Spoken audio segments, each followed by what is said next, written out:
কলকাতায় অফিস খুলে দেশবিরোধী কর্মকাণ্ড পরিচালনা করছেন শেখ হাসিনা।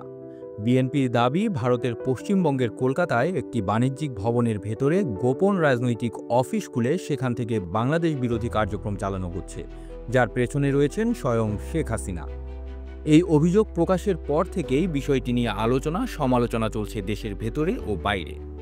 বিএনপি সিনিয়র যুগ্ম মহাসচিব রুহুল কবির রিজভী বৃহস্পতিবার জাতীয় প্রেস ক্লাবে এক সমাবেশে স্পষ্ট ভাষায় অভিযোগ করেন, বিবিসি বাংলাসহ বিভিন্ন গণমাধ্যমে সম্প্রচারিত প্রতিবেদনে দেখা গেছে শেখ হাসিনা কলকাতায় অফিস খুলে রাষ্ট্রবিরোধী কর্মকাণ্ড পরিচালনা করছেন।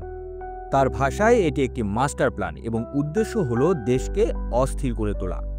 ভারতের ভূমিকাও প্রশ্নের মুখে তুলেছে রিজভী।